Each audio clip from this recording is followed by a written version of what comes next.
Il s'appelait Magloire Mbayadjim. Un homme de 36 ans n'était pas seulement un citoyen ordinaire. Il était Joe de la Barbe, un surnom qui résonnait parmi ses proches, évoquant une figure familière et aimée dans son quartier.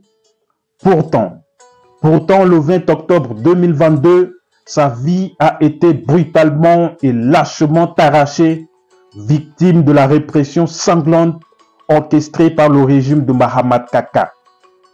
Ce jour-là, Magloire se cachait dans des toilettes, cherchant désespérément à échapper aux soldats qui envahissaient les maisons à Moursal, quartier après quartier.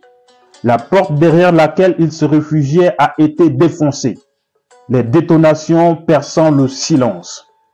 Arraché de sa cachette, il a été embarqué, jeté dans un camion Toyota avec d'autres hommes, destinés à subir la furie d'un régime déterminé à écraser toute dissidence.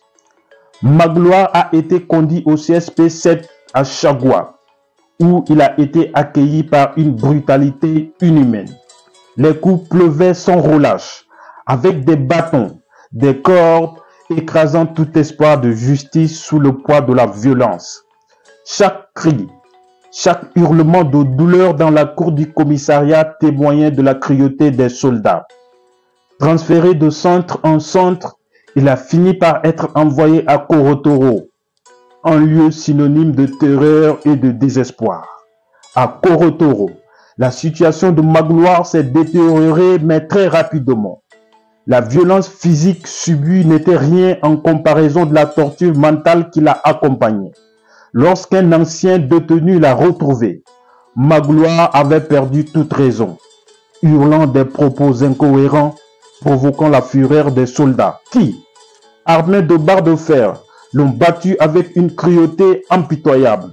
Chacun de ces cris était un appel désespéré à l'humanité, un appel qui est resté sans réponse.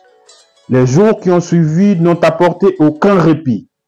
Magloire enchaîné, abandonné à sa souffrance dans une cellule surpeuplée, a crié de douleur, suppliant pour un peu de pitié, pour une fin à son calvaire.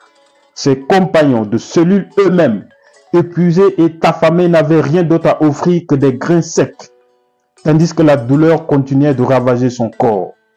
Aucune aide médicale, aucun geste de compassion ne lui a été accordé. Les soldats, totalement indifférents à son agonie, ont attendu qu'il meure, comme s'il n'était qu'un corps de plus dans les sinistres décomptes. Quand Magloire a finalement succombé à ses blessures, les soldats ont refusé d'emporter son corps immédiatement. Un seul n'est pas suffisant. Un seul n'est pas suffisant, ont-ils dit.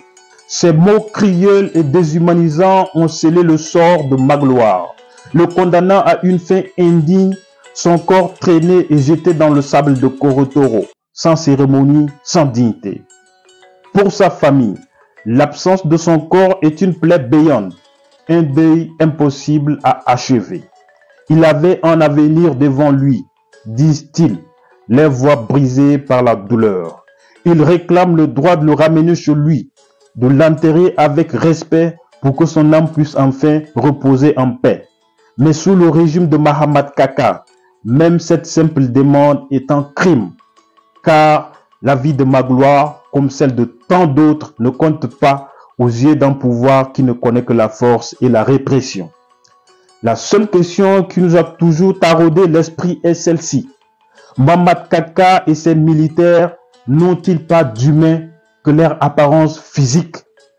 Justice pour Blaise Dikossi, justice pour Vincent Bakouboub, justice pour Ngaba Djimadoum, justice pour Magloire Mbayadjim.